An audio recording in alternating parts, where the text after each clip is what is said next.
Hello students, we are studying genetics, that means heredity and variations, and in heredity and variations we have learned about what is heredity and what is variations.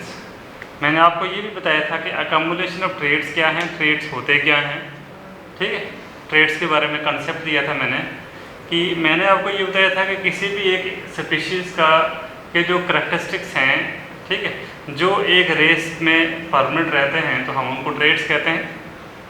तो इसी तरह से मैंने आपको example दिया था कि जैसे चाइना वाले लोग हैं या लद्दाख वाले लोग हैं, उनकी आँख और नाक का शक्ल से ही आप उनको पहचान लेते हो कि ये कहाँ के रहने वाले हैं और किस नस्ल से हैं, तो आप उनको बोलते हो कि ये उनका एक ट्रेड है। तो इन द सेम वे हमने अकोमोडेशन ऑफ ट्रेड पढ़ा। तो आज जो है हम जो नया टॉपिक पढ़ेंगे मेंडल्स लॉ के बारे में पढ़ेंगे। तो मेंडल्स लॉ के बारे में पढ़ने से पहले हम पढ़ते हैं जो ये ग्रेगोर जॉन मेंडल, ये जो है हम इसको बोलते हैं फादर ऑफ जेनेटिक्स, ठीक है। अब इसको फादर ऑफ जेनेटिक्स क्यों बोला गया, क्या कारण रहा कि क्या जेनेटिक्स इससे पहले किसी ने कोई डिस्कस नहीं किया था, या क्या मेंडल से पहले 1884 के आसपास जो है 84 से पहले जो है मेंडल्स था, उसकी 1884 में डेथ हुई है। तो मेंडल्स ने जो लॉ दिए हैं 1860s में दिए हैं। तो आप बताओगे कि क्या उससे पहले कोई जेनेटिक्स नहीं थी? इससे पहले भी जेनेटिक्स एरिस्टोटल के टाइम से ही है, और हम उससे पहले एरिस्टोटल को फादर ऑफ जेनेटिक्स बोला करते थे, क्योंकि उसने भी एक कंसेप्ट दिया था कि किस तरह से एक ट्रेड जो है दूसरे जो ट्रेड्स है इनहेरिट होते हैं, किस तरह से एक पेरेंट से आगे बच्चे में कैसे ट्रांसफ़र होते हैं ट्रेड्स, क्या कारण है, उसके बारे में शुरू से जब से ह्यूमन बीइंग इस अर्थ पे आया है उस समय से चर्चा हो रही है। लेकिन फाइनली जो मेंडल जो है एक ऐसा साइंटिस्ट निकला, एक्चुअली ये जो बायोलॉजी का इससे कोई लेना देना ही नहीं था। मेंडल जो है वो वो प्रोफेसर था एक यूनिवर्सिटी ऑफ मीना में, वहाँ पे एज ए फिज़िक्स और मैथमेटिक्स पढ़ा था उन्होंने। तो वो उनका जो फादर था वो एक मॉन्क हुआ करता था, और साथ साथ में वो एक मतलब उनको गार्डन भी था, तो वहाँ पे सब्जी लगाया करते थे। तो इसलिए मेंडल टीचर था, टीचर को काफ़ी समय मिल जाता है अपने सोसाइटी में जाना, अपने खेतों में काम करने का। तो इसी तरह से मेंडल को भी ये मौका मिला था कि अपने गार्डनर में सब्जियां उगाने का ऐसे किया करते थे। अब देखिए उन्होंने क्या किया कि जब पाइसम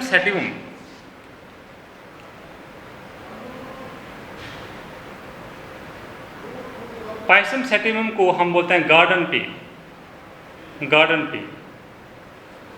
ये एक प्लांट है, मटर का पौधा जिसको हम बोलते हैं। तो इसकी भी वो खेती बाड़ी करते थे। जब उसने देखा, उसमें बहुत सारे कंट्रास्टिंग ट्रेट उसमें दिखे। कंट्रास्टिंग ट्रेट, कंट्रास्ट का मतलब क्या होता है कि जैसे सपोज एक प्लांट छोटा है, एक हाइट ज़्यादा है, तो उसके खेत में डिफरेंट जो है कंट्रास्टिंग ट्रेट्स मिले जब उन पी प्लांट में, तो उसके बाद उसने ये उस पर सोचना शुरू कर दिया कि ये कैसे हो रहा है, ज़रा मैं इनका जो है कोई डाटा बनाता हूँ, कोई मैथमेटिक्स की मतलब उसको बहुत हेल्प मिली कि किस तरह से उसने इनहेरिटेंस पैटर्न जो उसने स्टडी किया उसको मैथमेटिकली जो है वो करके उसने जो है वो रखा। तो गार्डन पी की जब स्टडी करने लगे, उन्होंने देखा कि यार why there are some plants which are tall and some are dwarfs. किसी को देखा कि पॉट का कलर ग्रीन है, किसी का येलो बन रहा है, किसी का देखा सीड का टेक्सचर रिंकल्ड है, किसी का ग्रीन है, किसी को फ्लावर देखा एपेक्स पे, किसी को एक्सिल पे है। तो यहाँ पे पॉड कंस्ट्रिक्टेड है, जो फ्लैट है। तो 7 कंट्रास्टिंग ट्रेड्स थे ये जो मेंडल ने उसमें दिखे। जब मेंडल ने ये 7 कंट्रास्टिंग ट्रेड के स्टडी करने शुरू करे, तो उसने क्या किया, वो फाइनली कंक्लूजन पे आया और उसने लॉज को फॉर्मुलेट किया। ठीक है, तो मेंडल्स ने जो लॉ दिए, हम इसको बोलते हैं कि Mendel's law of inheritance. Mendel's law of inheritance ये बताते हैं कि how the traits get inherited from parents to offspring. तो उसने सबसे पहले मैं आपको ये बताऊंगा कि जो मेंडल्स ने जो फर्स्ट लॉ दिया,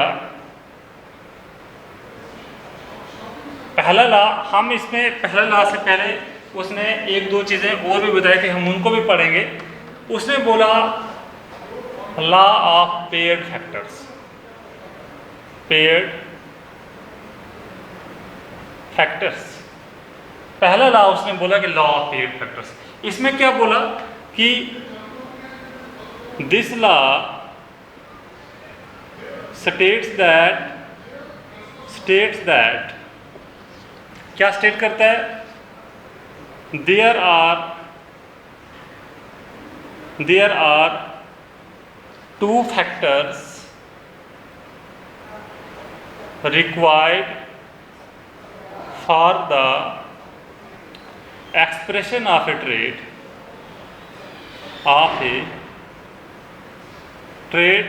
and these are always in pair। ठीक है, वो फैक्टर किस में होते हैं, पेयर में होते हैं। ठीक है, तो लॉ पेयर फैक्टर्स का मतलब बोला कि एक ट्रेट को एक्सप्रेस करने के लिए एटलीस्ट दो फैक्टर होना चाहिए और उन दो फैक्टर में से वन फ्रॉम, ठीक है, one from male and the other factor from female parent. ठीक है, क्या लिखना है कि वन फैक्टर जो है from male parent and the other from the female parent. ठीक है, एक फैक्टर जो है मेल पेरेंट्स है और दूसरा फीमेल पेरेंट्स है। तो इसने पहला ये बताया। दूसरा उसने बताया कि law of dominance.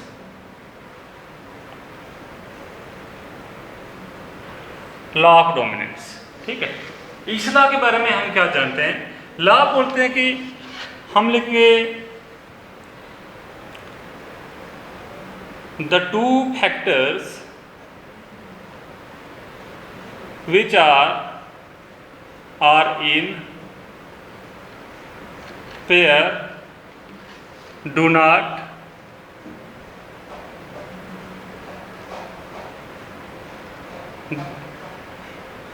both the two factors which are in pair do not express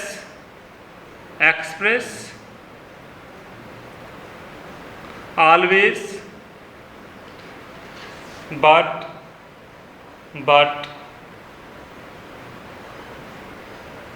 among them one can express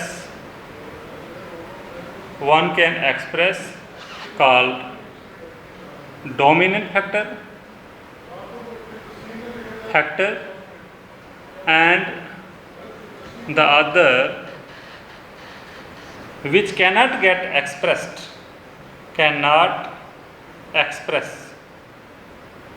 is called recessive factor। ठीक है, उसने बोला कि जो दो फैक्टर हैं, लॉ ऑफ डोमिनेंस में सीधी से मैं आपको बताऊंगा। डोमिनेंस में क्या बोलता है कि जो दो फैक्टर होते हैं उनमें से एक फैक्टर जो है वो एक्सप्रेस करता है और जो दूसरा फैक्टर है वो एक्सप्रेस नहीं करता। अब जैसे देखिए, सपोज हमारे पास टाल प्लांट है। ठीक है, टाल प्लांट है तो इसके फैक्टर हो सकते हैं टी और टी, या हो सकते हैं टी और टी। कैपिटल टी और कैपिटल टी हो सकते हैं, स्मॉल टी और कैपिटल टी हो सकते हैं।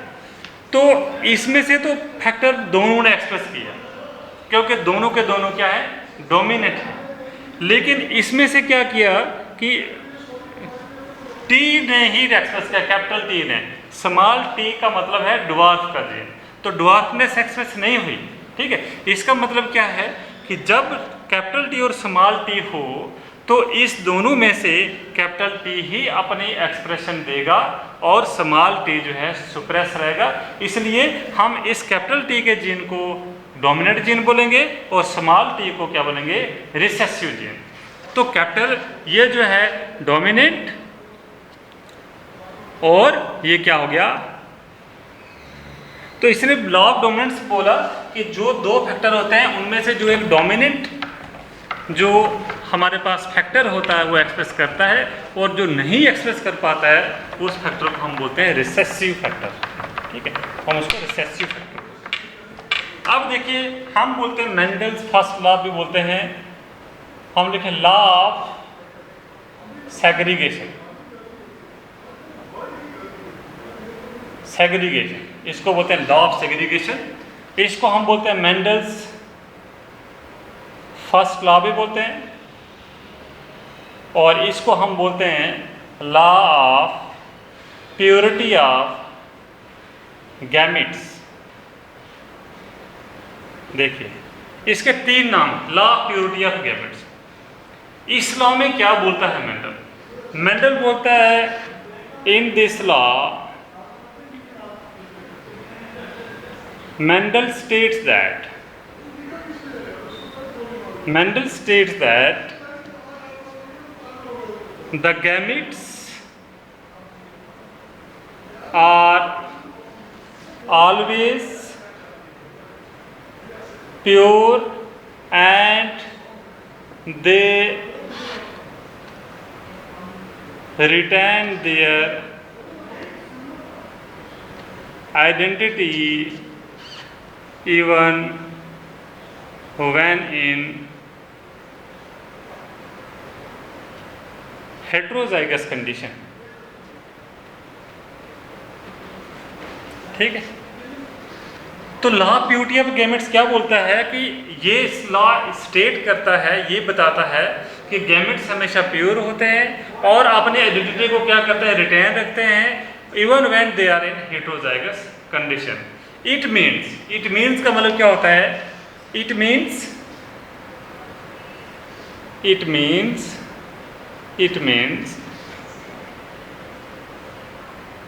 The individual in which recessive trait is present with a dominant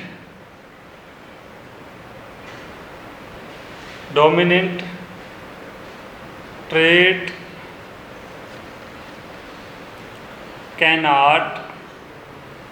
cannot modify या change the nature of the recessive factor and it will express when in homozygous condition।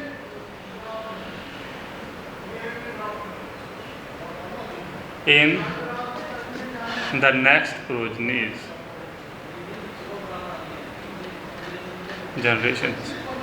या generation में होगा तो वहां पे ये एक्सप्रेस कर सकता है।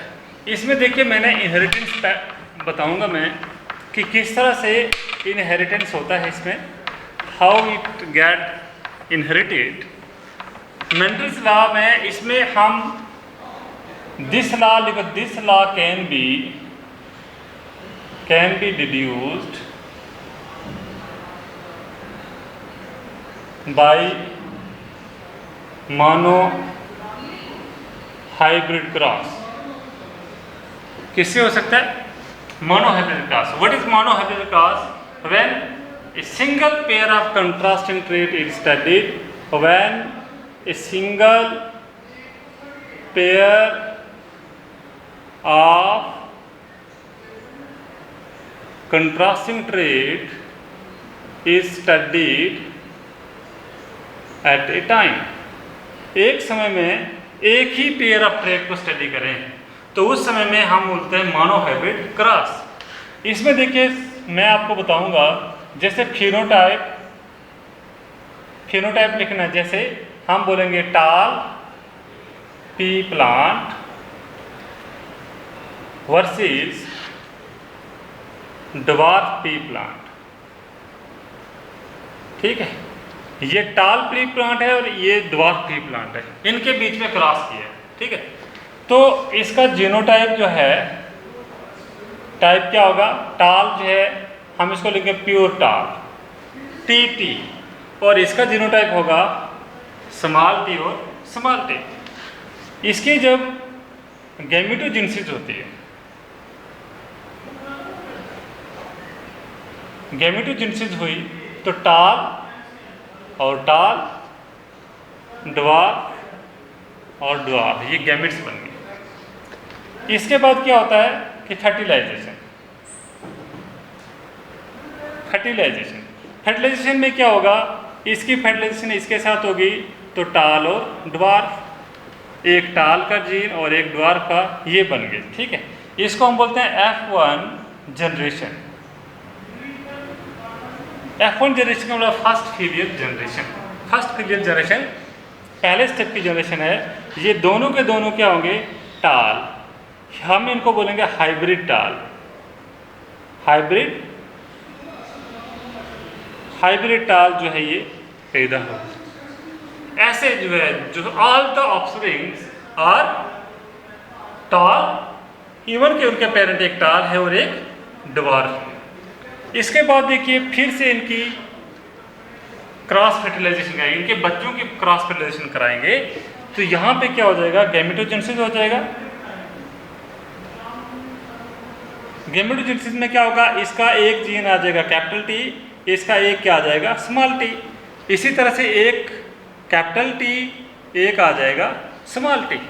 ये गैमेट्स बन सकते हैं, दो तरह के गैमेट्स। आपको पता है गैमेटोजेनेसिस में हैप्लाइड होता है, हैप्लाइड का मतलब आधा, ठीक है, हाफ। तो फिर से इसकी क्या हो जाएगी, फर्टिलाइजेशन। जब फर्टिलाइजेशन, ये गैमेट्स बन गए, फर्टिलाइजेशन होगी तो हम कैसे बताएंगे कि आपको पता है कि फर्स्ट इसका भी और फर्स्ट इसका भी, कैपिटल T बन जाएगा, फर्स्ट इसका और सेकंड इसका, तो क्या बन जाएगा कैपिटल T स्मॉल t। आप फिर आ जाएंगे इसका फर्स्ट और इसका फर्स्ट, क्या बन जाएगा कैपिटल T स्मॉल t, इसका सेकंड और इसका सेकंड आ जाएगा कैपिटल T और स्मॉल t। तो आप देखेंगे कि किस तरह से हमारे पास 4 जीनोटाइप बने, 4, ठीक है। तो जब हम इनको देखेंगे, यहाँ पे मैं बताऊंगा जो फिनोटिपिक रेशो देंगे कि टाल कितने बने और ड्वार्फ कितने बने। तो टाल कितने बने, ये भी टाल होगा, ये भी टाल होगा, ये भी टाल होगा, और ये जो है ड्वार्फ होगा। तो 3 टाल बनेंगे, एक ड्वार्फ बनेगा, ठीक है। अगर हम जीनोटिपिक रेशियो देखेंगे,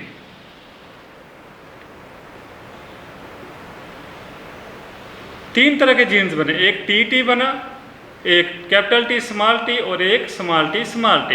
तो 1:2:1 ये रेशियोज बने। देखो अब यहाँ पे मैं आपको समझाने की कोशिश करूँगा कि जिस समय में दोनों जो है, ये जो इनके पेरेंट्स क्या थे, दोनों के दोनों टाल हैं, ठीक है, बोथ द पेरेंट्स आर टाल बट देयर ऑफस्प्रिंग्स आर, इसको बोलेंगे F2 generation, F2 generation, second filial generation. Second filial generation में टाल ही पेरेंट थे, और टाल पेरेंट के जब बच्चे पैदा हुए 75% जो है टाल हुए, 25% जो है ड्वार्फ बने, ठीक है। तो ये जो है ड्वार्फ कहाँ से आया, एक्चुअली ड्वार्फ तो पेरेंट है ही नहीं, इसका मतलब ये जो ड्वार्फ का जीन है वो यहाँ से आया है। कहाँ से, यहाँ से ही जो है, जो ये जो जीन यहाँ पे आया था लेकिन यहाँ पे एक्सप्रेस नहीं कर पाया, इस एक्सप्रेस नहीं कर पाया, इसका मतलब ये नहीं है कि इसने अपनी आइडेंटिटी खो ली, इसने अपनी आइडेंटिटी रखी, रखने का मतलब क्या है कि अगर इसमें स्मॉल प्लांट बनाने की प्रॉपर्टी थी तो इसको स्मॉल प्लांट बनाने की प्रॉपर्टी रही इसकी, इसके साथ रहने से ख़त्म नहीं हुई।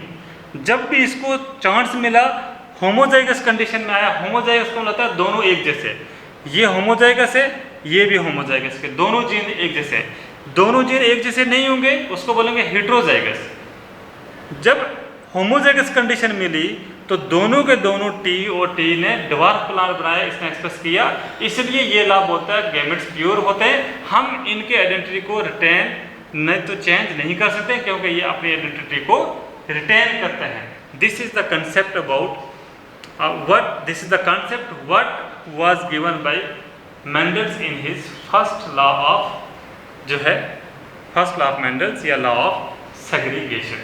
ठीक है, तो ये एक ही ट्रेट हमने स्टडी किया किसका, टालनेस का, इसीलिए हम इसको मोनोहाइब्रिड क्रॉस कहेंगे। ठीक है, ठीक है, thank you about the today's lecture.